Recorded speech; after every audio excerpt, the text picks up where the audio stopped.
आज आपण काली देवीवर बोलू. तिची जो कोण पूजा करतो तिच्या काळीला बळी लागतो. चितांच्या मध्ये देवीची प्रतिष्ठापना करून तिला रक्त मांस ह्याचा हवी चढवून तिथे तिच्या नावाने मंत्रांचा जाप करणे ही अत्यंत उग्र पद्धतीची पूजा आहे. निळावंती हे जे पुस्तक आहे, कारण त्याच्यामध्ये निळावंती जे भूदेवीचं स्वरूप आहे, जी आपली धरणी माता आहे, तिचा अवतार समजला जातो. ती 84 लक्ष योनीचे जे जे कीटक आहेत, भूत आहेत, पिशाच आहेत, यांच्याशी संवाद साधते. या कथा मनोरंजनासाठी आहे. काही लोकांचे अनुभव व काही पूर्णपणे काल्पनिकही असू शकतात, त्यामुळे कृपया यांना मनोरंजन म्हणून घ्या. या कथा आपल्या संस्कृतीचा एक भाग आहे, अगदी लहानपणी आजी आजोबांनी सांगितलेल्या गुड गोष्टींसारख्या. आमचा हेतू कोणत्याही प्रकारची अंधश्रद्धा किंवा भीती निर्माण करणे नाही. हॅलो मंडळी, माझं नाव रिकी आणि जसं तुम्हाला माहितीये की आपला शेर सावल्यांचा शो नंबर 3 येते 11 तारखेला, जिथे आपण हॉरर लाईव्ह पॉडकास्ट करतो. आणि ह्या वेळीचे गेस्ट पण खूप इंटरेस्टिंग आहेत. संजीवनी मॅम येणार आहेत, तर खूप धमाल येणार आहे. खूप असं हॉरर, भीती आणि फन दोघांचं एक छान मिश्रण असणार आहे. त्यामुळे लगेच तिकीट्स बुक करा. मुंबईत आहे शो, रवींद्र नाट्य मंदिर प्रभादेवी मिनी थिएटरमध्ये हा शो आहे. 11 तारखेला शनिवारी रात्री 8 ते 10 आहे. तर धमाल येणार आहे, मजा येणार आहे. खाली डिस्क्रिप्शनच्या पहिल्या लाईनमध्ये तिकीट बुकिंगची लिंक असेल, तर लवकर तुमची तिकीट्स बुक करा किंवा ह्या नंबरवर व्हॉट्सअप करा. आपण भेटूया शोला. हॅलो हॅलो हॅलो मंडळी, कसे आहात तुम्ही? स्वागत आहे तुमचं बंकसच्या एका नवीन एपिसोडमध्ये. आणि आपल्यावर परत एकदा सिद्धेश आलेला आहे. सिद्धेश, कसं आहेस? येस, मी मजेत आहे. आणि धन्यवाद रिकी, परत मला भंकसवर बोलवल्याबद्दल. धन्यवाद भाई, तू आलास. येस, आणि आपलं ऑडियन्स आणि माझं एक असं वेगळंच नातं झालंय की मी परत येतोय. असं आता नवरात्री सुरू आहे भाई, देवींचा उत्सव आहे आणि आपण त्याबद्दल देवींबद्दल बोलू. स्पेशली मला जाणून घ्यायला खूप आवडेल ह्या सगळ्या गोष्टी. आज जे आपण बोलणार आहोत ते देवी महात्म्यावर बोलणार आहोत. आणि देवीच्या रिलेटेड अघोर तंत्रामध्ये, वामाचाराच्या प्रक्रियेमध्ये आणि तंत्रशास्त्राच्या प्रक्रियेमध्ये काय काय प्रकारचं पूजा पद्धती आहे, काय काय प्रकारचं तुम्ही तंत्र करू शकता, आणि एका विशिष्ट जे जग आहे, जे आपण स्पेशली भंकसवर बोलत असतो, भूतांचं जग, ते कसं रिलेटेड आहे. तर मला असं वाटतं की देवी जे आहे हे खूप गूढ स्वरूप आहे, शाक्त स्वरूप म्हणतो आपण त्याला, आणि त्याचं विवेचन करायचं आपण या पॉडकास्टमध्ये छोटासा प्रयत्न करू. नक्कीच भाई, नक्कीच. तर तू सुरुवात कोणत्या देवींपासून करणार आहेस? तर आपण ज्यावेळी देवी असं बघतो त्यावेळी आपण बघतो की मा पार्वती आहे, लक्ष्मी देवी आहे, सरस्वती देवी आहे. पण ज्यावेळी आपण त्यांच्यावर ॲक्च्युअली वाचन करायला चालू करतो की काय आहे देवीचं गूढ महात्म्य, देवी काय आहे, सो लिंग आणि योनी स्वरूपात आपल्या हिंदू धर्मामध्ये पूजा केली जाते. लिंग स्वरूप म्हणजे काय, तर आपले शिव शंकर महाराज, आणि योनी स्वरूप म्हणजे काय, तर ती आपली देवी. तर ज्यावेळी शिव आणि शक्ती ह्यांचा मिलाप होतो त्यावेळी शरीराची निर्मिती होते. शिव हा संवार आहे, शक्ती ही ऊर्जा आहे. हे दोघं ज्यावेळी एकत्र येतात त्यावेळी जी निर्मिती होते ती विश्वाची निर्मिती आहे. ज्यावेळी मा पार्वती शंकर महाराजांबरोबर लग्न झालं त्यांचं, त्यावेळी शंकर महाराजांनी त्रिपुरासुराच्या वधासाठी आणि कार्तिक स्वामींची ज्यावेळी त्यांना उत्पत्ती करायची होती, त्याच्या आधी देवीला गूढ कला आणि अघोर तंत्रशास्त्राचं ज्ञान देण्याचा प्रयत्न केला. आणि त्यामध्ये त्यांनी देवीची कुंडलिनी म्हणजे पार्वती देवींची कुंडलिनी जागृत करण्याचा प्रयत्न केला. पार्वती देवी या देवस्वरूपात जन्माला आलेल्या नव्हत्या, मनुष्य स्वरूपात आल्या होत्या. त्यातून त्यांनी देवाची योनी प्राप्त केली होती, म्हणजे देवस्वरूप केलं होतं ज्यावेळी शिवाशी त्यांचं लग्न झालं. शिवाने त्यांना वेगवेगळ्या प्रकारच्या कला शिकवल्या. त्यामध्ये रोहिणी विद्या आली, भैरवी विद्या आली, अघोर तंत्रशास्त्र आलं, स्मशानशास्त्र आलं. आणि ते शिकता शिकता देवींना त्यांचं ॲक्च्युअल जे स्वरूप आहे, जे खरं स्वरूप आहे ते कळलं, जे होतं आदिशक्तीचं, मा भैरवीचं. म्हणजे ह्या जगाची निर्मिती ज्यांनी केलेली आहे त्या मा भैरवी, ज्यांच्यातून त्रिदेव आलेत, विष्णू, ब्रह्मा आणि महेश. ती त्रिपुर सुंदरी आहे, ती कालाग्नी आहे, ती काली आहे, ती पार्वती आहे, ती गौरी आहे. छान आहे. देवीबद्दल येणं एक फार छान लिहिलंय की जर तुम्हाला नग्न करायचं असेल, भग्न करायचं असेल, तर ती काली, ती संवार करेल वाईट दृष्टी टाकल्यावर. पण जर तुम्ही तिला साडी घातली, तुम्ही तिची पूजा केली, तुम्ही तिला आई समान पूजलं तर ती गौरी. ती तुम्हाला जेवू घालेल, ती आईचं स्वरूप प्राप्त करेल, ती तुम्हाला मुलगा मुलगी म्हणून सांभाळेल. तर देवी ही इक्वॅलिटीचं प्रतीक आहे की त्याच्यामध्ये देवी तुम्हाला एकमेकांना सन्मान करा, एकमेकांबरोबर राहा आणि एकमेकांबरोबर राहता राहता संसार करा, ह्याचं प्रात्यक्षिक आणि मार्गदर्शन करते. या देवी सर्व भूतेषु क्रांतिरूपेण संस्थिता नमस्तस्ये नमस्तस्ये नमस्तस्ये नमो नमः. देवी हे क्रांतीचं स्वरूप आहे, जसं सावरकरांनी सांगितलंय, ते शांतीचंही स्वरूप आहे. देवीवरती एक कथा सांगून मी देवीचं महात्म्य आणि देवीचं ऍक्च्युअली अघोर तंत्रशास्त्रातलं काय महत्व आहे आणि कसं केलं जातं आणि कुठे केलं जातं हे सांगायला आतापासून चालू करतो. तर एक ऋषी भृंगी नावाचे ऋषी होते आणि ते एकदा शंकर महाराजांना भेटायला आले कैलास पर्वतावर.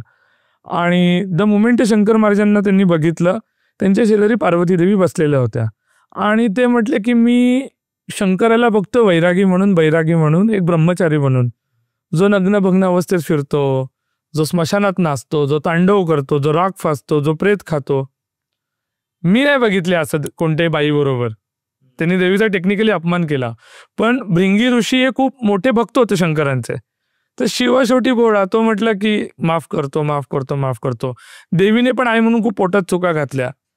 तर सगळे देवांनी शंकर म्हणजे इंद्र आले होते त्यावेळी, बाकीचे सगळे वसू आले होते, अष्टवसू, ते सगळे शंकर महाराजांना फेऱ्या मारत होते, परिक्रमा करत होते. ते परिक्रमा करता करता देवी भोवती पण पार्वती आई बरोबर पण परिक्रमा करायला लागले. भृंगी ऋषींनी म्हटले की मी पार्वती भोवती परिक्रमा करणार नाही. मग काय करणार? तर त्यांनी भुंग्याचं स्वरूप घेतलं आणि त्यांनी फक्त शंकराभोवती परिक्रमा केली. द मुमेंट त्यांनी शंकराभोवती परिक्रमा कंप्लीट केली, त्यांच्या अंगावरचं जे मांस रक्त जे होतं ते वाहून गेलं आणि फक्त हाडं राहिली. म्हणजे हे काय झालं देवा? तर ते बोलले की तू ऊर्जा स्वरूपाला नाकारलं आणि संवार स्वरूपाला स्वीकारलंस, त्यामुळे जे देवीने दिलं होतं ते गेलं, कारण तू शक्ती स्वरूपाला नाकारलंस. मग त्यांनी माफी मागितली. त्यावेळी पार्वती देवी म्हटल्या की तुम्हाला 3 पाय येतील, 3 पायांवर तुम्ही उभे राहताल, मांस नाही येणार, तुम्ही हाडा सापडायचेच राहताल. आणि हा शाप नाहीये, ही शिक्षा आहे की लोकांना कळावं की अर्धनारी नटेश्वर आणि शंकर आणि पार्वती हे सेम आहेत, समान आहेत. कधी एकमेकांचा अपमान करू नका. शंकर म्हणजेच पार्वती, पार्वती म्हणजेच शंकर. ज्यावेळी शंकर पार्वतीला विद्या शिकवत होते त्यावेळी त्या विद्यांमध्ये दशमहाविद्या आल्या. दशमहाविद्या म्हणजे महाभैरवी आदिशक्तीची ती 10 रूपं जी वेळोवेळी ह्या जगाला तारण करण्यासाठी, वाचवण्यासाठी, युद्ध करण्यासाठी, संहार करण्यासाठी, असुरांचं मर्दन करण्यासाठी येत असतात. कोणत्या त्या दशमहाविद्या? तर मा काली, मा तारा, मा बगडामुखी, मा त्रिपुर सुंदरी, मा छिन्नमस्तिका, मा भैरवी, मा धूमवती, मा मातंगी आणि मा कमला. या 10 देवी दशमहाविद्यांचे स्वरूप आहे आणि प्रत्येक देवीचं देवी महात्म्यामध्ये एक वेगळं महत्व आहे. सॉरी मंडळी, तुम्हाला मध्येच डिस्टर्ब करते, पण माझ्या एक प्रश्नाचं उत्तर द्या. तुम्ही तुमचं बोरिंग जॉब करून कंटाळला आहात का? तुम्हाला ही रील्स बनवून पैसे कमवायचे आहेत का? तुम्हाला ही तुमच्या छोट्या बिझनेसला सोशल मीडिया थ्रू लाखो लोकांपर्यंत पोहोचवायचं आहे? युट्यूबने गेल्या 3 वर्षात भारतीय क्रिएटर्सना 21,000 करोडपेक्षा जास्त पे केले आहेत. लोक त्यांच्या छोट्या बिझनेसचे रील्स बनवून लाखो लोकांपर्यंत पोहोचतायत आणि कस्टमर्स घेत आहेत. आणि आय नो हे सगळं तुलाही करायचंय, पण माहिती नाही कसं. मित्रा, खरं बोलू तर तुला एका मंत्राची गरज आहे आणि त्यासाठीच आपण घेऊन आलोय आपला कोर्स कॉन्टेंट मंत्र, जिथे मी माझ्या 8 वर्षाच्या एक्सपिरियन्सनी story telling, algorithm, editing, ChatGPT हे सगळं कसं वापरून आपलं कॉन्टेंट आणि आपलं बिझनेस मोठं करू शकतो आणि आपणही लाखोमध्ये पैसे कमवू शकतो हे सांगितलंय. एकदम सोप्या भाषेत, आपल्या भाषेत आणि आपल्या बजेटमध्ये हा कोर्स आहे. लिटरली तुम्ही गृहिणी असाल किंवा शाळेत जाणारं कोण असाल, कोणीही हा कोर्स करून त्यांचं कॉन्टेंट आणि त्यांचं बिझनेस बिझनेस ग्रो करू शकतो. तर आता आपल्या वेबसाईटवर जा, भंकस लर्नवर, आणि आता कोर्स परचेस करा. लिंक डिस्क्रिप्शनमध्ये असेल. आणि आपल्या भंकसच्या व्ह्युअर्ससाठी एक स्पेशल ऑफर आहे. जर तुम्ही हा कुपन कोड वापरता तिथे, तर तुम्हाला फ्लॅट 700 रुपये ऑफ मिळतील. आणि हे लिमिटेड लोकांसाठी आहे, त्यामुळे जराही वेळ नका घालू. आता साईटवर जा, कोर्स घ्या आणि व्हायरल जा, नाहीतर 6 महिन्यानंतरही तुम्ही त्याच बोरिंग जॉबमध्ये अडकून राहाल. तर या दशमहाविद्या मी तुम्हाला सांगितल्या त्याच्यामध्ये आपण कालीबद्दल थोडंसं सांगतो की काली म्हणजे काय, द गॉडेस ऑफ डिस्ट्रक्शन, युद्धाची देवता, उद्ध्वस्त करते. म्हणजे जिने रक्तबीजाचा अंत केला आहे, जिने चंडमुंडाचा अंत केला आहे. तारादेवी ऊर्जा स्वरूपाची देवी आहे, जी पाथ दाखवते, तुम्हाला मार्ग दाखवते, चांगला मार्ग, ज्या मार्गामध्ये तुम्हाला ऊर्जा मिळते, प्रकाश मिळतो. विद्येची देवता टेक्निकली अघोरशास्त्रातल्या. माँ भैरवी आदी स्वरूप दाखवते. माँ छिन्नमस्तिका सॅक्रिफाईस, की स्वतःचं मान कापून स्वतःच्या मुलींना रक्त देणे, जे मानेतून वाहते असं रक्त स्वतःच्या मुलींना देणे, हे छिन्नमस्तिका दर्शवते. माँ मातंगी हे खूप स्वरूप जे आहे ते खूप सुंदर स्वरूप आहे. कमला हे पण तसंच सुंदर स्वरूप आहे. त्रिपुर सुंदरी, सगळ्यात सुंदर असणारी जी देवी आहे ती त्रिपुर सुंदरी. आणि त्याच्यानंतर मग माँ धूमवती येते. माँ धूमवती ही विध्वंसाची देवता आहे. विध्वंस, कारण ती वेगळ्या प्रकारचा विध्वंस आहे. बेसिकली ज्या तुम्ही देवी बघता, काली असो किंवा तारा असो, या सवाष्ण आहेत. माँ धूमवती सवाष्ण नाही आहे, ती विधवा स्वरूपात आहे. विधवा स्वरूपात असता ते स्वरूप बघणं कधी चांगलं नाही. एखादी बाई जर विधवा स्वरूपात असते पांढऱ्या साडीमध्ये, तर ते बघणं चुकीचं आहे. पण तिचा गूढ तंत्रशास्त्रामध्ये म्हणजे माँ धूमवतीचा खूप मोठा आणि महत्वाचा असा भाग आहे. तो भाग असा आहे की तिची जे लोक पूजा करतात त्यांना विध्वंसाची परिभाषा कळते. आणि आत्मकेंद्रित ज्ञान म्हणजे फॉर एक्झाम्पल तुम्ही ज्यावेळी ध्यानाला बसता तर तुम्हाला आत्मा सापडतो त्याच्यामध्ये, आणि तुम्हाला अशा काहीतरी जग दिसतं की ज्या जगामध्ये तुम्ही ज्ञानाचा जो भाग घेता, अंगीकारता, तो तुम्हाला कोणत्याही देवाच्या किंवा देवीच्या अनुभूतीतून मिळणार नाही. गूढ अशी देवी धूमवती, ती एकदम जे प्रॅक्टिस्ड अघोर तंत्रशास्त्र किंवा वामाचाराची प्रक्रिया करणारे पुजारी आहेत त्यांनीच करावी असं सांगितलंय. बगडामुखी ही गूढ जे मिस्टिकल आर्ट्स असतात त्याची देवी आहे, की ज्याच्यामध्ये तुम्हाला असे काही आर्ट समजतील, असे काही तंत्र समजतील जे पुस्तकांमध्ये नाहीये, जे तुम्हाला त्या देवीचं ज्यावेळी तुम्ही पूजा करता, महात्म्य वाचता आणि त्याचं तंत्र अंगीकारता, त्यावेळी तुम्हाला कळत जातं.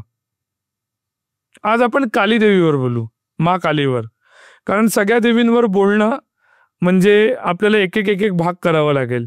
सो या भागामध्ये मी काली देवीबद्दल खूप विस्तृत अशा स्वरूपात सांगणार आहे. तिची जो कोण पूजा करतो त्याच्यामध्ये तुम्हाला पूर्ण सॅक्रिफायसल व्हावं लागतं देवीच्या प्रती. आणि स्त्री तत्वाकडे बघण्याचा तुमचा जो दृष्टिकोन असतो तो पूर्ण बदलतो ज्यावेळी तुम्ही कालीची पूजा करतात. काली ही तंत्रशास्त्रामध्ये खूप भाग आहे काली या मातेचे, की संवार काली येते, स्मशान काली येते, चंड काली येते, भैरव काली येते, असे खूप आहेत. पण आता स्पेसिफिकली काली माता हिचा उगम कुठून झाला, काय होती काली माता, का आली, का तिची निर्मिती करावी लागली, ह्याच्यावर आता आपण बोलू. वा तांडव करिता सोमप्राशुनी काली, रक्तात नाहली शिरमुंडावळ बाली, थया नाचिता नरड्यांवर प्रेतांच्या, हे कंकण भूवर खचकन पडले खाली. लिंग पुराणामध्ये कालीचा सगळ्यात पहिला आपल्याला उल्लेख आढळतो.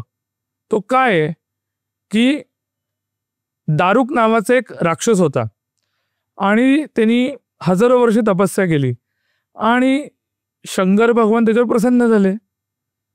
त्यावेळी त्यांनी सांगितलं होतं की मी कोणत्याही पुरुषाकडून मरणार नाही. शंकर म्हटले तसा असतो, पण प्रत्येक वरामध्ये किंतु असतोच. जो वर दिला त्याला काहीतरी बॅकअप ठेवाच लागतो देवांना, आणि त्यांनी तेच केलं. त्याच्या वधासाठी जी पहिली उग्र शक्तीची निर्मिती झाली शंकर महाराजांकडून, ती म्हणजे काली, देवीचंच भयानक असं स्वरूप. कालीचा उल्लेख विष्णू महात्म्यामध्ये पण आहे, की असं सांगतात विष्णू महात्म्यामध्ये, की विष्णू पुराणामध्ये स्पेसिफिकली, की ज्यावेळी विष्णू भगवान झोपलेले होते, निद्रासनामध्ये होते, त्यावेळी मधु आणि कैटभ नावाचे 2 राक्षस होते. त्यांनी 4 वेद पळवले आणि ते क्षीरसागरामध्ये आले. त्या राक्षसांचा वध करण्यासाठी विष्णूला जागा करणं गरजेचं होतं. म्हणून विष्णूच्या निद्रेमधून जी ऊर्जा निर्माण झाली त्यातून काली मातेचा, महाकालीची निर्मिती झाली त्यातून. आणि तिने स्वतःच्या हास्यातून, तिचं भयानक असं हास्य, विकट हास्य तिचं, त्या विकट हास्यामधून विष्णूची निद्रा भंग पावली. आणि जसे विष्णू जागृत झाले, त्यांनी मधु कैटभाबरोबर युद्ध केलं, पण त्यांच्याकडून मधु कैटभ हारत नव्हते आणि मधु कैटभाकडून पण विष्णू हारत नव्हता. तर काली मातेचे जे हास्य होतं ते अधिक वाढायला लागलं. मधु कैटभ शेवटी राक्षस, ते म्हटले तू का हसतेस आम्हाला, अरे तुमच्याकडून अजून विष्णू हारत नाही. तर त्यांनी स्वतःचा अहंकार आणि मीपणाला, एक असतं ना की आपण मीपणा, अहंकार असतो की एक बरं वाटावं म्हणून विष्णूला बोलले की तू मला कोणतेही वरदान माग. विष्णू भगवानांनी सांगितलं की मला तुमच्या वधाचा मार्ग दाखवा. तर मधु कैटभ बोलले की आता तू आम्हाला वधाचा मार्ग दाखवायला सांगितलाय, आम्ही तुझ्या मांडीवर डोकं ठेवू आणि तू तुझ्या सुदर्शनाने ते काप. सो या अनुषंगाने काली मातेचा उल्लेख आढळतो की जिथे तिने विष्णू आणि शंकर दोघांनाही मदत केली आहे. काली हे यंत्राचा, तंत्राचा आणि मंत्राचा तिन्ही स्वरूपात पूजा करण्याची देवी आहे. ती खूप उग्र आहे. कालीला ज्यावेळी तुम्ही घरात आणतात तिला त्यावेळी देवाऱ्यात ठेवायचं नसतं, तिला कोनाड्यात ठेवायचं असतं, कारण ती रक्षा करणारी देवी आहे. ओम कर्णाम घोराम वदनाम मुक्तकेशी चतुर्भुजाम कालिका दिब्बाम वर्णाम मुंडमाला विभूषिता. ह्याचा अर्थ काय? तर मुंडमाला घातलेली, नरमुंडमाला घातलेली देवी आहे ही, जी प्रचंड उग्र आहे, जिने व्याघ्र चमर घातले आणि वाघाच्या कातड्याची साडी घातली आहे, जी यंत्र स्वरूपात फक्त मणिमल्लाला बांधता आली आहे. मणिमल्ला खूप मोठे दैत्य, ज्याच्यासाठी मार्तंड मल्हारांचा अवतार आला. बानू जी देवी होती, जी आपले खंडोबा आपण ज्यांना बोलतो, चंडमुंडाचा वध केलाय देवीने. त्याच्यावरती पण पुढे येईल की का वध करावा लागला तिला. तर काली देवी ही युद्धाचं स्वरूप आहे, त्यामुळे तुम्हाला तिला कोंडऱ्यात ठेवायचे, कारण तिने जो आ वाचलाय तो सगळी घाण जी आहे बाहेरची ती शोषून घ्यायला, तिला पूर्ण अंत करायला, तिला खाऊन टाकायला, समूळ नष्ट करायला. काळी हे ब्रह्मण स्वरूपाचं, ब्रह्मण म्हणजे काय? ब्रह्मा नव्हे, ब्रह्मण हे वेगळं आणि ब्रह्मा हे वेगळं. ब्रह्मण म्हणजे जे आधी अनंत आहे, अकाल आहे, ज्याला काल पण खाऊ शकत नाही. कालासमोर पण ते त्रिकाल आहे, ते म्हणजे ब्रह्मण स्वरूप. त्या ब्रह्मण स्वरूपातून निर्मित झालेली देवी म्हणजे काली, जी आधी आहे. मी सांगितलं होतं की तांडव स्वरूप जे गणपतीचं आहे, जे काल योनीमध्ये येतं, ते काल योनीचं ज्ञान असलेली एकमेव देव म्हणजे काली. तिला संहार प्रत्येकाचा कसा करायचा आहे, मृत्यूला मृत्यू कसा द्यायचा आहे, कालीला माहिती आहे. त्यामुळे ज्यावेळी दुर्गा देवीचं स्वरूप आलं आणि तिने बघितलं की रक्तबीजाचा वध होत नाहीये, काय रक्तबीजाला काय होता वरदान, की जेवढे तुझे खाली रक्ताचे थेंब पडतील त्यातून दुसरे रक्तबीज तयार होतील. सोप्या भाषेमध्ये रक्तबीज त्याचे क्लोन क्रिएट करत जाणार. काली देवीने काय केलं तर कवटीचं खप्पड म्हणजे कवटीची वाटी हातात घेतली आणि रक्तबीजाच्या मुंड कापत गेली. आणि ज्यावेळी ती मुंडकी कापायची, त्यातून सांडणार रक्त ती कवटीमध्ये कॅच करायची, धरायची, आणि त्यामुळे त्याचे नवीन क्लोन तयार होत नव्हते. सो तिने प्रत्येक क्लोनचा अंत करत गेली आणि प्रत्येक रक्तबीजाचा अंत होतो, शेवटचा रक्तबीज तिने मारला. त्यामुळे रक्तबीजाचा अंत करणारी देवी कोण? तर ती काली माता. इतकी ती पॉवरफुल आहे. मी मगाशी सांगितलं तसं महाविद्यामध्ये खूप स्वरूप आहे. त्याच्यामध्ये मा त्रिपुर सुंदरी आली, मा कौशिकी आली, हे सुंदरतेचं स्वरूप आहे. कौशिकी माता जी आहे ती शांततेचं पण स्वरूप आहे. ज्यावेळी कौशिकी माता ध्यान साधनेला बसलेली होती, त्यावेळी चंड आणि मुंड नावाचे 2 राक्षस होते, त्यांनी पण तिला त्रास देण्याचा प्रयत्न केला, तर त्यांचा जिने वध केला ती कालीमाता. आता आपण पॅरलल जगामध्ये येऊ पुराणांमधून. कालीमाताचं कोणत्या कोणत्या स्वरूपात पूजन केलं जातं आणि कुठे कुठे केलं जातं ते आता मी सांगतो. कालीमाताचं दंडकारण्य म्हणजे आपला महाराष्ट्राचा भाग आला, गुजरातचा भाग आला, मध्य प्रदेशचा भाग आला, कर्नाटकाचा वरचा भाग आला, बेळगाव आलं, धारवाड आलं, ह्याला आपण दंडकारण्य बोलतो. दंडकारण्यामध्ये नाशिकला खूप महत्वाचं स्थान आहे, कारण तिथे राम येऊन गेला होता, राजा राम. कालीची उत्पत्ती दंडकारण्यामधून आहे, कारण ती घोर स्वरूपातली नसून ती अघोर स्वरूपातली पूजा करण्याची देवी आहे. दुसरी जी उल्लेख आहे कालीचा तो आहे बंगालमध्ये, आणि तो प्रचंड भयानक स्वरूपाचा आहे. तिथं काळीला बळी लागतो, कारण ती नरमुंड माळा घातलेली अतिविशिष्ट आणि अत्यंत उग्र अशी देवी आहे, जी काली घाटावरती तिची पूजा केली जाते. बंगालमध्ये कालीघाट खूप प्रसिद्ध आहे. तिथे जी देवीची पूजा पद्धती आहे ती 2 स्वरूपात केली जाते, एक स्मशान काली आणि एक संहार काली. स्मशान कालीची ज्यावेळी पूजा केली जाते ती स्पेसिफिकली स्मशानातच केली जाते. चितांच्या मध्ये देवीची प्रतिष्ठापना करून तिला रक्त, मांस ह्याचा हवी चढवून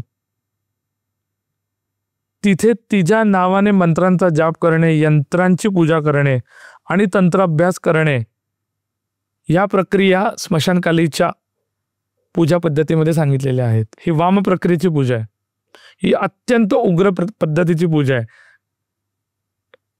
ज्यांना तंत्रशास्त्रामध्ये अघोर तंत्रामध्ये रुची त्यांनीच ही करावी, नाही तर अंगाशी येईल. म्हणजे हा ऍक्च्युअली जोक नाहीये. म्हणजे ज्यावेळी तुम्ही स्मशान कालीबद्दल किंवा संहार कालीबद्दल बोलतात, ह्या काली देवी ज्या आहेत त्या अल्टिमेट सॅक्रिफाईस मानतात. अल्टिमेट सॅक्रिफाईस म्हणजे काय, तर जटाटवी गलत जलत प्रवाह पावित स्खले गले व लंब लंबिताम भुजंग तुंग मालिका डमट डमट डमट डमट निनाद वट डमरवयम चकार चंड तांडवम नमन नम शिव शिवम. हे रुदन करताना रावणाने ज्यावेळी आपली 100 मुंडकी शंकराला अर्पित केली, म्हणजे स्वतःच्याही प्राणाची पर्वा न करता माझा जो इष्टदेव आहे शंकर तो प्रसन्न व्हावा म्हणून त्यांनी स्वतःची जी मुंड मला विभूषित केली शंकराला, त्या पद्धतीचं सॅक्रिफाईस सेम कालीला लागतं त्या पूजा पद्धतीमध्ये, की स्वतःचाही जीव समाधी अवस्थेत न्या आणि मगच माझी पूजा करा. समाधी म्हणजे मरण, आणि मरणाला शरण नाही जायचं, ते म्हणजे या स्मशानकालीची पूजा, ज्याच्यामध्ये तुम्ही ध्यान मुद्रेत आणि एकलिंगाच्या मुद्रेत इतके आकर्षित होतात, आजूबाजूच्या जगाची तुम्हाला पर्वा नसते आणि तुम्हाला काही फरकच पडत नसतो की काय चाललंय. संहार काली ही फक्त संहार करते. संहार काली ही युद्धाची देवी आहे. स्पेसिफिकली ही सगळ्यात उग्र अशी देवी आहे जी युद्ध स्वरूपातच पूजली जाते. कोणाचा विध्वंस करायचा आहे किंवा युद्धाच्या सुरुवातीला पूजा करायची आहे त्यावेळी संहार कालीची प्रतिष्ठापना केली जाते. ही जी पूजा स्पेसिफिकली घाटांवरती केली जाते बनारसच्या. कोणते घाट, तर मणिकर्णिका घाट, हरिश्चंद्र घाट. इथे जर तुम्ही बघितलं असेल तर इथे अंत्यविधी स्पेसिफिकली होत असतात, कारण ती जो बनारस जो आहे तो शंकर महादेवाच्या आशीर्वादाने कृपाशीर्वादाने चाललेली नगरी आहे, त्यामुळे तिथे कालीचे पण ते स्थान आहे. तरी संहार काली आणि स्मशानकाली ह्या तिकडे नांदतात स्मशानात आणि जिथं युद्ध आहे.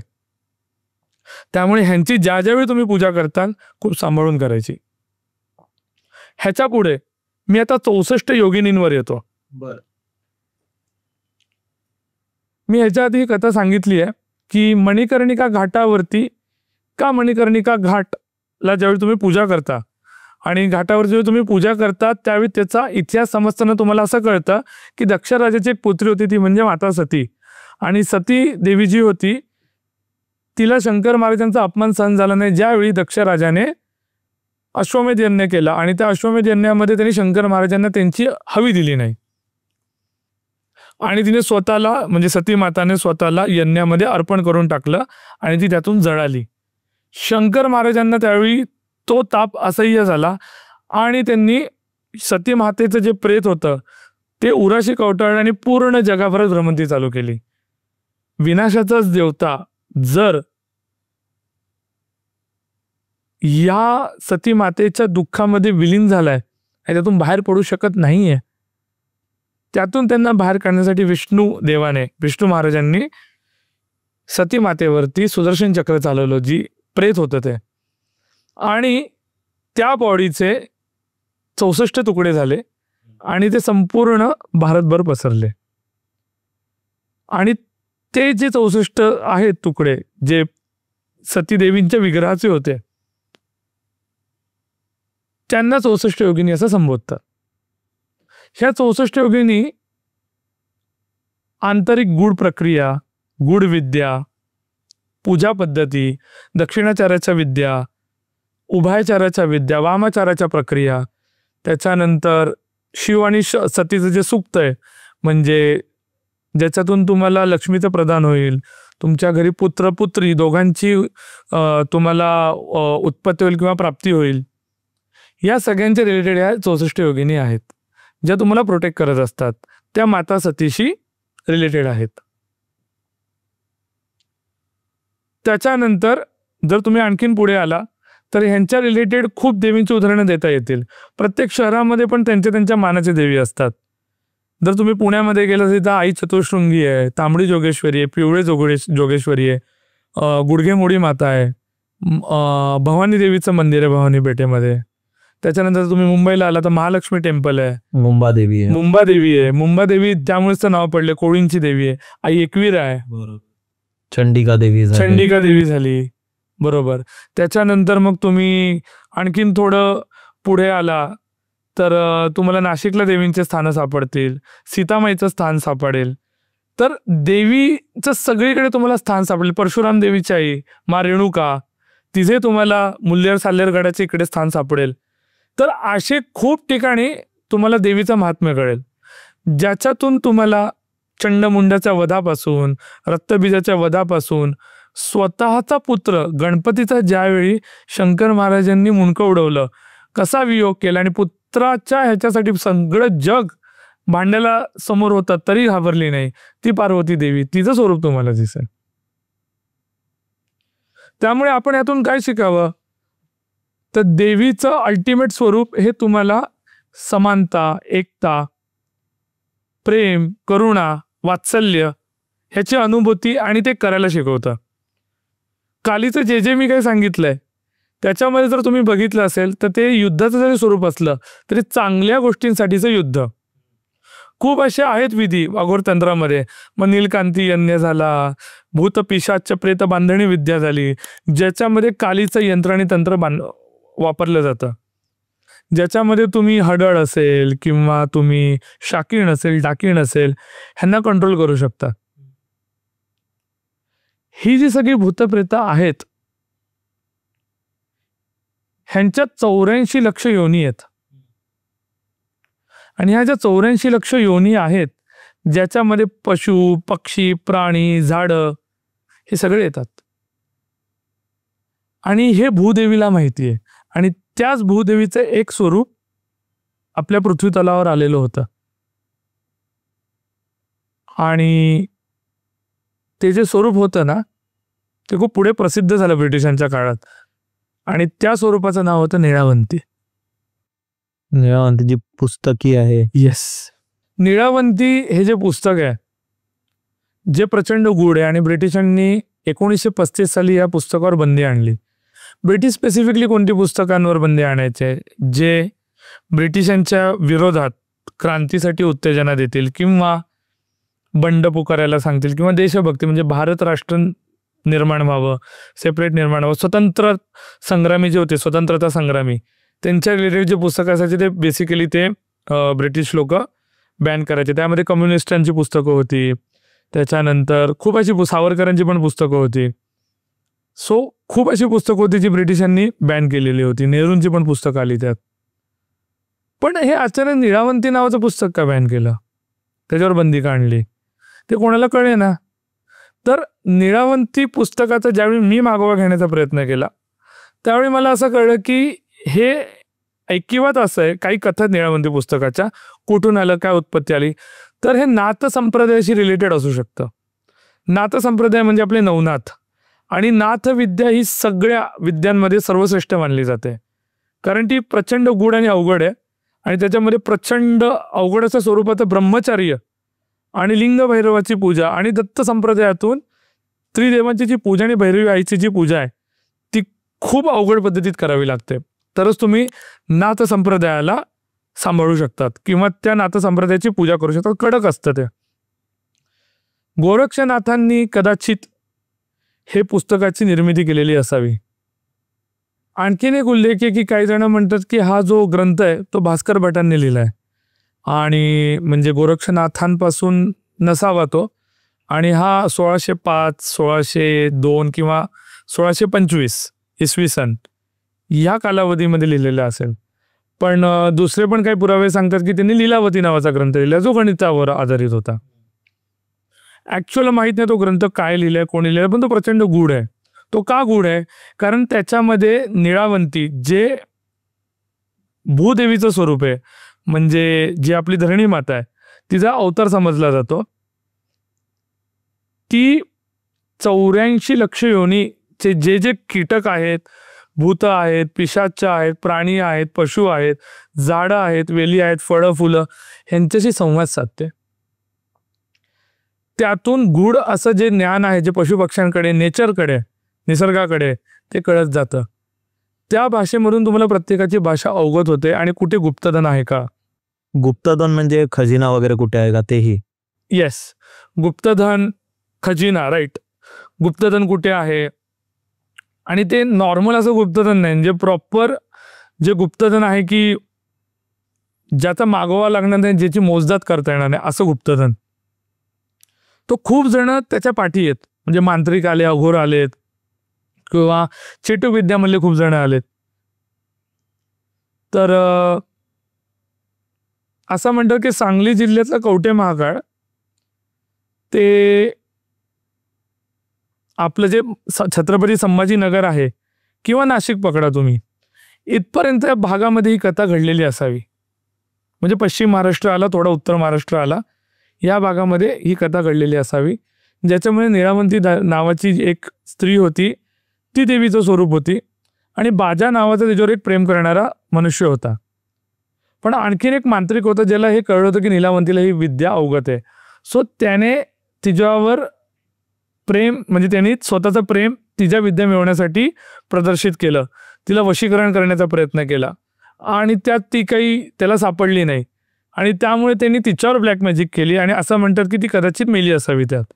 आणि त्याच्या आधी तिने जो ग्रंथ लिहिला होता त्याच्यामध्ये असं सांगितले की हा ग्रंथ वाचताना जेवढं ज्ञान ऐकिवात आहे माझ्या, तुम्हाला खूप भूतात त्रास देतील, प्रेतात त्रास देतील, तुम्हाला ते वाचून देणार नाही, तुम्हाला ते बसून देणार नाही, जर तुम्ही ते एका बैठकीत वाचलं नाही. आणि त्याची पण एक प्रक्रिया आहे की बाळातीन बाई मेली आणि तिला चितेवर ठेवलं, आणि त्या चितेच्या येणाऱ्या प्रकाशातच तो ग्रंथ वाचायचा आहे. आता एखादी चिता किती वेळ टिकेल? 7 ते 8 तास. त्या ह्याचा तो ग्रंथ कंप्लीट करायचा, आणि तुम्हाला या सगळ्या शक्तींना सामोरं जायचंय. हे फक्त एक चांगल्या मनाचा आणि चांगल्या भावना असलेला मनुष्यच करू शकतो, हे त्याच्या मागचा अर्थ असू शकतो. आणि असं ते निळावंतीची गूढ कथा आहे. पुढे हैबतीराव पळुसकरांनी पण थोडंफार या पुस्तकावर लिहिलंय की काय असू शकतं. दुर्गा भागवत खूप मोठे लेखिका आहेत, त्यांनी निळावंती ग्रंथाचा शोध घेण्याचा, मागो घेण्याचा खूप प्रयत्न केला. त्यातून त्यांना असं कळलं की स्वामी विवेकानंदांनी पण हा प्रयत्न केला होता वाचायचा ग्रंथ, आणि कदाचित हा ग्रंथ वाचल्यामुळे स्वामी विवेकानंदांना तारुण्यपणी अकाली मृत्यू आला. बापरे. दुर्गा भागवत खूप मोठ्या लेखिका आहेत मराठीमधल्या, आणि त्यांना असं वाटतं की कारण स्वामी विवेकानंद हे कालीचे पूजारक होते, आणि ॲट देन तुम्ही ज्यावेळी देवीचे पूजारक असतात त्यावेळी तुम्ही तिच्या रिलेटेड सगळं वाचतात, आणि निळावंतीचे सगळ्यात मोठं गूढ ज्ञान आहे. असं कोणीही ब्रिटिश सरकार रँडमली तर पुस्तक बॅन नाही करणार ना 1935चं. पण मला अजून एक विचारायचं होतं की जसं तू बोलतेस निळावंती जो ग्रंथ आहे ते खूप लोकांनी शोधण्याचा प्रयत्न केलाय पण त्याला नाही सापडलं ते. पण असंही बोलतात की खूप किंचित लोकांकडे ते आहे, व्यक्तींकडे ते आहे, आणि ते लोक कोणाला सांगत नाही. येस, तुला असं वाटतं की आहे? सो बेसिकली आपली एक वंशावळ असते बरोबर, आणि ह्या वंशावळीला आहे ना एक भाटी नावाचा समाज आहे जयपूरमध्ये, तो आहे ना नोंदवून ठेवतो.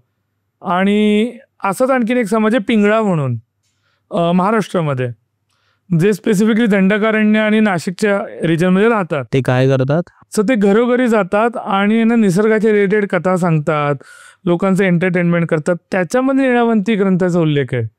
आणि त्यांच्याकडे पिढ्यानपिढ्या आलेलं नॉलेज आहे, जे जेनेटिकली पास झालंय.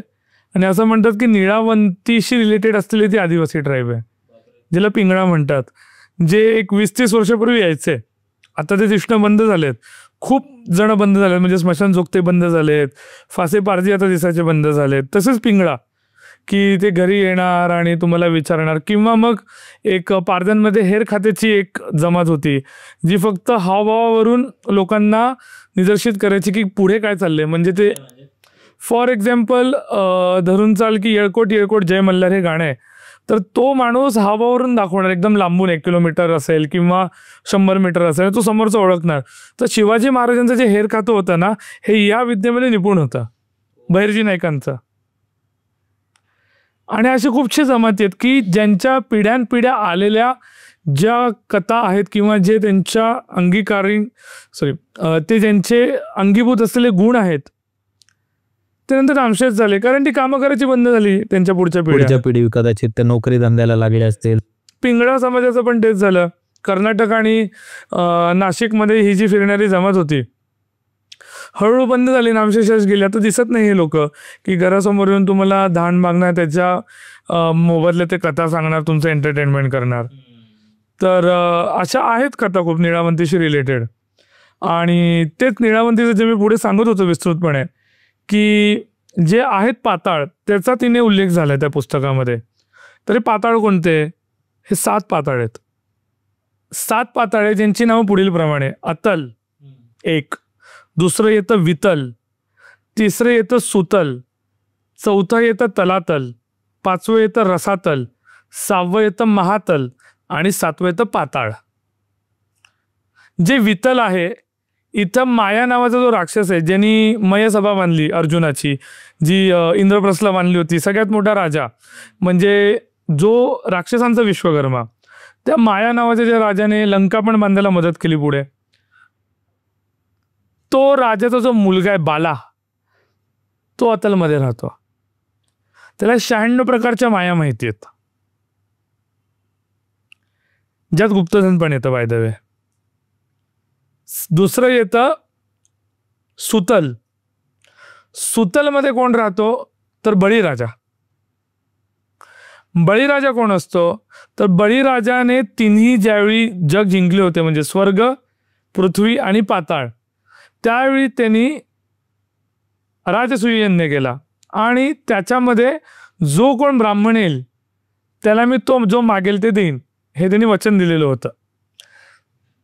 त्यामध्ये त्यांनी ज्यावेळी वामन रूपाने विष्णू महाराज आले, ज्यावेळी ते म्हटले की मला 3 पदं दे, 3 पग दे मला, तेवढं मला फक्त पुरे झाले, एवढी मला जमीन दे, 3 पग पुरतील एवढी. तुला दिली, काय घेणारा घेऊन असं. तर पहिल्या पावलात विष्णूने स्वर्ग, दुसऱ्या पावलात पृथ्वी पूर्ण त्यांनी आच्छेदून टाकली. तिसरा आता कुठे झालं? माझ्या डोक्यावर पाय ठेव. बळी बोला, आता काय देऊ? बळी चांगला राजा होता.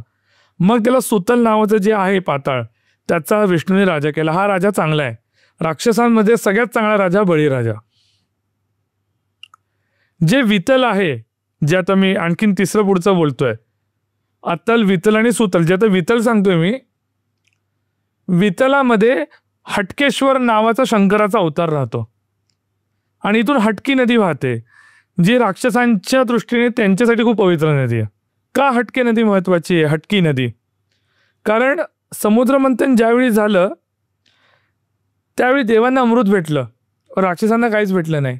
म्हणून शुक्राचार्य शंकराकडे गेले, त्यावेळी त्यांना संजीवनी विद्या दिली आणि ते म्हटले होते की मी हटकेश्वर म्हणून पाताळात येईन आणि तिकडची जी आहे नदी, हटकी नदी, तिथे मी संजीवनी विद्येचा प्रसार करेन, तिथेलचं जो पाणी पेल त्याला रोगराई होणार नाही. अतल, वितल आणि सुतल झालं. आता तलातलला येऊ. तलातलवर माया राहतो. माया म्हणजे 64 मायांचा अधिपती. जे तुमच्या नजरेला दिसतं ते नाही, जे त्याच्या पलीकडे असतं हे जाणणारा राक्षस. राक्षस जातीतला नॉर्मल भाषेत म्हणायचं तर सगळ्यात जास्त इंटेलिजंट कोशंट असलेला राजा आणि राक्षस माया. मायाला सगळं माहिती आहे. मायाला स्वर्ग माहिती आहे, मायाला पृथ्वी माहिती, मायाला पाताळ पण माहिती आहे, मायाला निळावंती सुद्धा माहिती आहे, मायाला देव माहिती आहे, मायाला त्रिदेव माहिती आहे, मायाला देवी सुद्धा माहिती आहे. माया हा तो आहे जो तांडव गणेशाला पण बघून बसलाय. जे जे घडलंय आणि जे जे घडणार आहे ते घडवण्याची क्षमता मायामध्ये. म्हणून माया हा खूप महत्वाचा राक्षस आहे. म्हणून त्याच्या जे जग आहे त्याला मायापुरी बोलतात. तो तलातलचा राजा. तलातल नंतर येतं रसातल. रसातल हे प्रचंड भयानक, कारण ज्यांनी सुराचं प्राशन केलं ते देव झाले सूर, आणि ज्यांना सुरा भेटली नाही म्हणजे अमृत ते झाले असुर. ते सगळे असुर राक्षस राहतात रसातलमध्ये. रसातल नंतर येतं महातल. महातल. येस, महातल हे खूप महत्वाचं आहे. आणि इथूनच मी सांगतो की पुढची कथा कशी घडत जाणार आहे. पाताळाच्या आधी महातल येतं आणि महातलामध्ये ऋषी कश्यपांच्या ज्या पत्नी आहेत, कद्रू जी आहे त्यांची पत्नी, ती जी मुलं राहतात ती मुलं माहिती का कोण आहेत? नाग, नागलोक. आणि नागलोक ज्यांना संपत्ती कधीच नाही बोलणार नाही, जिथे लक्ष्मी कधीच रिटर्न जाणार नाही, ते नागलोक.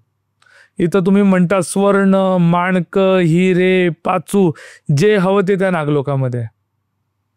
आणि नागलोकाच्या खाली पाताळ येतात, तिथे राहतो वासुकी, जो शंकराच्या गळ्यातला आहे, जो रक्षण करतो, जो ज्वालामुखी त्याला वर येऊन देत नाही, थंड ठेवायचं काम करतो, तो म्हणजे वासुकी. तर हे जे नाग आहेत, इकडचे जे नागलोक आहे, त्याचं कधी कधी म्हणतात अनुनाकीशी पण संबंध असू शकतो. अनुनाकी ही अशी जमात आहे जी देवीलाच मानायची, म्हणजे ती स्त्री स्वरूपाला मानून पुढे त्यांनी ह्या पृथ्वीवर येऊन आपल्या लोकांना असं ज्ञान दिलं जे खूप प्रगल्भ होतं आणि नवीन होतं. म्हणजे टेक्निकल नॉलेज जे म्हणतो, जे भविष्याशी रिलेटेड होतं, टाइम ट्रॅव्हल बोलू शकतो. तर लोक म्हणतात की महातलमधले जे आपले कद्रू देवींचे जे मुलं आहेत, जे नाग लोक आहेत, नाग, ते कदाचित अनुनाकीशी संबंधित असतील. आणि त्यांची पण एक स्वतःची भाषा आहे. ती पण भाषा असं म्हणतात निळावंतीच्या ग्रंथात आहे. निळावंती भूदेवी आहे. तिने जर मनापासून दिलं तर ते स्वीकारायचं आहे, ओरवाडून घेऊ नका. निळावंतीची कथा खरी आहे का खोटी आहे, त्याच्यामध्ये आलेले उल्लेख खरे का खोटे, याच्या तपशिलात जाण्यापेक्षा त्यातून आपल्याला काय अर्थ समजतो हे महत्वाचं आहे. शिकायला काय मिळेल ते. येस, शिकायला काय मिळेल. त्यातून शिकायला असं मिळतं की बाजाने मनापासून प्रेम केलं म्हणून निळावंती त्याची झाली, मेल्यावर सुद्धा. कारण निळावंती मेल्यावर बाजा पण मेला. पण जो तांत्रिक होता, ज्याला निळावंतीकडून सगळं हवं होतं, ती विद्या हवी होती, गुप्तधन हवं होतं, तिचं सौंदर्य हवं होतं, त्याला निळावंती भेटली नाही. आणि तो मांत्रिक जगला तरी असा जगला की किड्या पशूंपेक्षा वाईट त्याला अवस्था म्हणता येईल.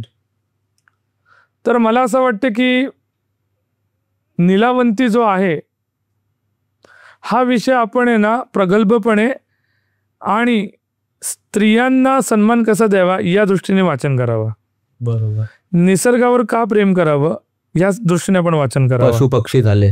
येस, नवरात्रीत आपल्याला देवी तेच शिकवते की पशु पक्षी, सजीव गोष्टी, निर्जीव गोष्टी ह्यांच्यावर आत्मभूतपणे प्रेम करावे, लोकांना द्यावे आणि मनापासून त्यांना प्रेम द्यावे, की त्यातून लोक ज्यावेळी रिटर्नमध्ये तुम्हाला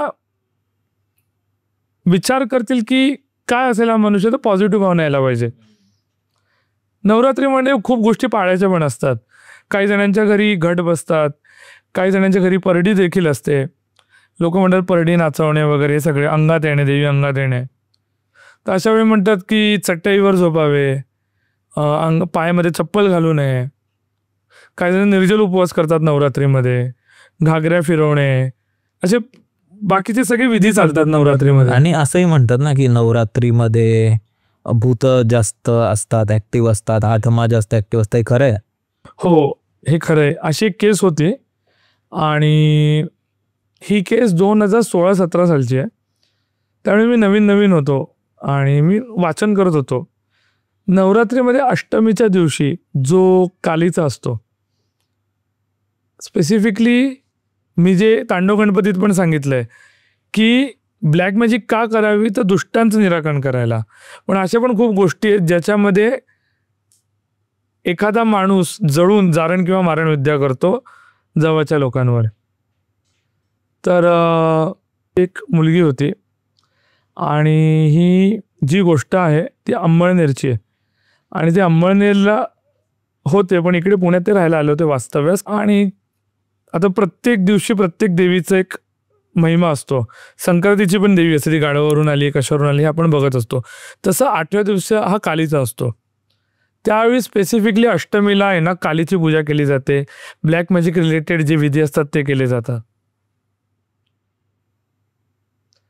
तर ज्या मोमेंटला ती गेली खाली घराच्या आणि ती तिठ्यावरती चालत होती, तिथे तिने काहीतरी ओलांडलं असेल, उतारा असेल, काही असेल. मी मागच्या पॉडकास्टमध्ये सांगितलंय तिठा का महत्वाचं, कारण तिथे 3 रस्ते एकत्र येतात आणि ते 3 लोकांच्या मध्ये असलेली अशी अजाण जागा आहे की जिथे भूतक खेळत असतात. अचानक ती ज्यावेळी थोडी पुढे जात होती त्यावेळी एक बाईने तिला धक्का दिला, सॉरी चुकले असं म्हटले. आणि द मोमेंट ती थोडे पुढे गेली तर त्याच्या हाताला थोडंसं म्हणजे जे करंगळीच्या इकडे थोडंसं रक्त आल्यासारखं तिला दिसलं आणि ती बाई फड्डीशी पुढे गेली. तिला वाटलं की खेळा किंवा सुई वगैरे टोचली असावी. नवरात्र गेली, दिवाळी गेली आणि डिसेंबरच्या आसपास ती आहे ना वेड्यासारखी वागायला लागली. म्हणजे घरात नागडं फिरणे किंवा पळस सुटणे, बोंब मारणे किंवा तिरडी बांधा, मयत आली, हे केलं ते केलं, जेवायचं नाही किंवा कच्चा मांस खायचं, असे घाणेरडे प्रकार ती मुलगी करायला लागली. ही केस आमच्याकडे आली आणि द मोमेंट आम्ही व्हिजिट केलं. 20-22 वर्षाची मुलगी ही वृषाली, आणि आम्ही तिच्याकडे बघितलं ती मशेरी लावत होती, जिने कधी मशेरी लावलेली नाही आहे. आणि जसा आमचा ग्रुप आत घुसला, विविधच असं दर्शन आम्हाला झालं. ती लिटरली असं मांडीवर थाप मारून काय हवी का मी तुला, असं लिटरली घाणेड्या बायका कशा बोलतात तसं ती त्या विरोधात आमच्याशी बोलायला लागली. आणि आम्ही खूप शॉक्ड झालो, घाबरलो आम्ही. त्यानंतर आम्हाला कळलं की ती रोज रात्री नागडी ज्यावेळी पुणे कपडे नसतात अंगावर पळत जाते, ती एका त्यांच्या वाड्याची जी बाव आहे विहीर तिकडे पळत जाते आणि रिटर्न येते, पळत जाते आणि रिटर्न येते. मग आम्ही तिकडचा थोडा मागोवा काढायचा प्रयत्न केला. त्यावेळी आम्हाला कळलं की तिथे कमल नावाची एक मुलगी होती, तिने होती जाळून घेऊन उडी मारलेली होती. तेव्हापासून तिला पूजा बिजा करून त्या विहिरीला बावेला त्यांच्या वाड्यातलं बांधलेलं होतं आणि तिचीच मावशी पुढच्या चौकात राहायची. आम्ही त्या मावशीला भेटलो आणि ती मावशी उत्तर देईन अशी झाली, नाही नाही असं नसतं तसं नसतं, त्याला चालते वा हे ते, त्या लोकांमुळे गरिबी आली, भिकारपण आलं, हे ते. तिच्या घरामध्ये मी चेटकोबा निकुंभणा देवी, जी रावण पण पूजायचा, आणि स्मशानकालीची मूर्ती बघितली, जो कोणी आपल्या घरात ठेवत नाही. आणि नख, केस आणि जारण विद्येमध्ये जशी बाहुली म्हणतात ना तसं तिने ते ठेवलेलं होतं तिकडे. आणि मग म्हणलं गप गुमान, तिला आम्ही डायरेक्ट 2-3 बायकांना बोलवलं, म्हणलं तिच्या केसाला जरा आणि बाहेर काढा, गप गुमान सांग काय मी खैस सोडल्या तिच्या अंगावर. खैस, येस खवीस. खवीस हे त्या तृप्त पुरुषाचं भूत आहे ज्याला बायकांबद्दलची लालसा कमी झालेली नाहीये, ज्याला मांस खायला आवडतं, कच्चं मांस, आणि जो त्या पितूर योनीतला आहे ज्याला स्पेसिफिकली काली देवीच बांधू शकते किंवा कालीच्या तंत्रातूनच तुम्ही एकमेकावर सोडू शकता, एवढा पॉवरफुल प्रकारचा भूत आहे तो तिने तिला बांधलेला होता. त्याच्यासाठी कालीच्याच तंत्रामध्ये एक पूजा असते आणि ती अघोरी लोक करतात. ती पूजा झाल्यानंतर ती त्यातून बचावली. पण ह्यातून इश्यू असा झाला की त्यातून आम्हाला कळलं की ही बाई ते करते. नंतर मोमेंट ती बचावली, हिला रक्तपिती झाली, नागिण आली तिच्या अंगावर, नागिण फॉर वाईट. आणि नागिणीने ती बाई हॉस्पिटलमध्ये गेली. शेवटी तिने माफी मागितली, डोकं नाक रगडलं तुळजापूरला जाऊन, आणि तिची नागिण गेली. तर ही अशी झालेली कथा आहे जी देवीच्या रिलेटेड होती, ज्या देवीनेच वाचवलं त्या मुलीला. आणि जिने देवीचा वाईट वापर केला होता भक्त म्हणून, त्याच्यावर देवीने तिला शिक्षा दिली. त्यातून हे शिकण्यासारखं आहे की वाईटाला शिक्षा भेटतेच आणि चांगला वाचवतो, किती त्याला त्रास झाला तरी. तर भयानक होती ती जी अवस्था मी बघितली होती त्या मुलीची, आणि वाचली ती, हेच म्हणेन मी. शी वॉज लकी. येस. मला आठवते भाई, तू अजूनही काहीतरी कथा सांगणार होता आणि तू त्या सिक्क्यावरही येणार होता, जे आपण पहिल्या आपल्या एपिसोडमध्ये केलेस. तू 8 सिक्के सांगितले होतेस, आपण त्या सिक्क्याची वरही बोलणार आहोत. तर तू सांग, तू कुठून सुरुवात करशील? 8 शिक्क्यांच्या आधी मी आज देवीचं पण आपण बोलतोय, त्याचं सांगता सांगता मी काही गोष्टींवर येईल हळूहळू. देवीचा ज्या ज्यावेळी आपण विचार करतो त्यावेळी आपल्यासमोर काळी येते, त्रिपुर सुंदरी येते, आई पार्वती येते, भैरवी येते. हे देवीची नवरात्रीची पूजा कुठून चालू झाली ह्याच्या आपण पहिले इतिहासात जाऊ. तर आई गिरी नंदिनी नंदित वेदिनी विश्व विनोदिनी नंदनुते गिरिवीर विंद शिरोधिनी वासिनी विष्णू विलासिनी विष्णू रूपे.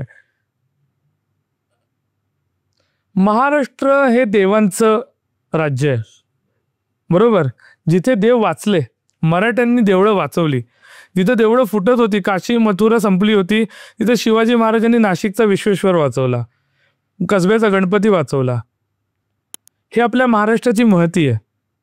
काशी हुकी कला जाती, मथुरा मसीद होती, शिवाजी न होता तो सुनती थी सबकी, सुनत झाली असती. हे कविभूषणांनी उगाच लिहिलेलं नाही आहे. त्या शिवाजी महाराजांचं कुलदेवता ही आपली जगदंबा. ती जगदंबा उजवा पाय रोवून महाराष्ट्रात थांबली आहे. कारण महाराष्ट्र पुत्र समान आहे तिच्या, महाराष्ट्र परशुराम समान आहे. महाराष्ट्र तो भैरव आहे जो पूर्ण भारताचं रक्षण करतो देवीला आद्य म्हणून. ते आपले इष्ट भैरव म्हणजे शिवाजी महाराज, छत्रपती शिवाजी महाराज. त्या महाराष्ट्रामध्ये गणपती चालू झाले 1893 पासून, टिळकांपासून, भाऊ रंगारींपासून.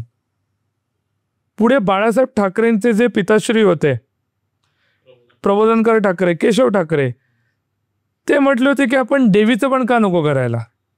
म्हणून त्यांनी 80च्या दशकामध्ये, 70-80च्या दशकामध्ये देवीचं चालू केले नवरात्री दादरमध्ये. ती पुढे प्रसिद्ध झाली टेंबी नाक्यावर धर्मवीर आनंद दिघे साहेबांमुळे. आनंद दिघे साहेबांनी ती देवी राज्यात पसरवली. ठाण्यामध्ये टेंबी नाक्याच्या देवीचं दर्शन घ्यायला यायचे लोक, कारण तिचा जो देखावा असायचा, तिचं जी पूजा पद्धती असायची, जी प्रसन्नता असायची, ती कदाचित कोणालाच अशी कुठे कदाचित कोणी बघितली नसेल, अनुभवली नसेल. आणि तसं नवरात्रीच्या माळा देणे असतील, मिरवणुका असतील, आणि नवरात्री रिलेटेड समाजाला एकत्र आणणं असेल, हे काम पुढे चालू झाले. ते धर्मवीर आनंद दिघेंना शक्य झालं. ते खूप मोठं नाव आहे ठाण्यामधलं, कदाचित आता महाराष्ट्रातलं पण. असा देवीचा महिमा. ह्याच देवीचा अभ्यास करता करता मी निळावंतीवर वाचलं, आणि निळावंतीवर वाचता वाचता मला कळलं की तांडव गणेश असेल, निळावंती असेल, किंवा मग खवीज असतील, डाकीन असेल, चेटकीन असेल, किंवा आपली मा काली असेल, असुरपुरा असेल, हे नाग कद्रू वगैरे लोक असतील, कुठेतरी कनेक्टेड आहेत. आणि ह्याच निळावंती ग्रंथाचा जो शोध होता आणि त्याच्या रिलेटेड जे काही गोष्टी होत्या ते शोधायचा मी प्रयत्न करत होतो. आणि वेस्टर्न घाट्स, पश्चिम घाटामध्ये मी फिरत होतो. आणि ते करता करता मी मुल्लेर सालेर, जिथे परशुरामांनी आपला परशु काढलाय, तिकडे येऊन पोचलो. आणि मला तिकडे मी थोडं वाट हरवलेलो होतो, आणि अचानक मला एक सुंदरशी अशी एक आदिवासी मुलगी भेटली तिकडे. आणि तिने मला रोड दाखवला की तुम्ही असं असं जाऊ शकता साल्हेर किल्ल्याच्या इथे आडवाटेने. आणि ती मला सांगत होती की इकडे हे होतं, तिकडे ते होतं. आणि अचानक ती चिमण्यांच्या आवाजात चिमण्यांशी बोलायला लागली. I was shock. मी म्हटलं ओके, म्हणजे तुम्हाला येतं का? हो म्हटली, चिमण्या कावळ्यांचे दॅट इज नॉर्मल, आता पण लोक करतात. पण ती मोरांची पण भाषा बोलायला लागली आणि एकदम गूढ आणि अशा एकदम असतात ना, एकदम असं मिस्टेरियस पद्धतीने तिने मला आहे ना एक प्रश्न विचारला की रणकाय भयानक लोळे आग जळात, आदळती वळती आवळती क्रोधात. जशी ती बोलायला लागली तसे ढग यायला लागले, कडकडाट विजांचं व्हायला लागला आणि जोर जोरात वारा वाहू लागला. जणू जिंकायासी गगनाचे स्वामित्व, आषाढ गणाशी झुंजे वादळवात. आणि जोर जोरात पाऊस पडायला लागला आणि ती जोर जोरात मला बोलायला लागली की तांडव गणपतीच्या शोधात निघालायस तू, पाठी बांधलाय मुंजा आणि अश्वत्थामाला बोलतो चला जिंका. 7 शिक्के भेटले, आता शोधतोयस का तो 8वा शिक्का? बापरे. तुंबाडचा 8वा शिक्का आणि तांडव गणपतीचा 8वा शिक्का. तर शेवटचं उत्तर किंवा कडी मला निळवंतीतून भेटली होती. कदाचित देवी, भूदेवी, स्वर्गदेवी मला उत्तर द्यायला आलेली होती की 8वा शिक्का आहे. तो कुठे ते माहीत नाही, पण तो आहे आणि तो तुला शोधावा लागेल.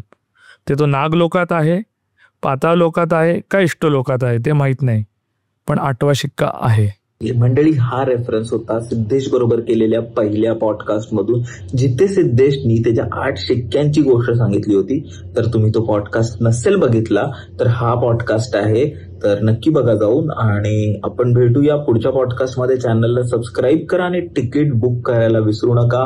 खूप कमी दिवस उरले आहेत आता, त्यामुळे डिस्क्रिप्शनच्या पहिल्या लाईनमध्ये तिकीट बुकिंगची लिंक आहे. आता जाऊन बुक करा किंवा ह्या नंबरवर व्हॉट्सअप करा.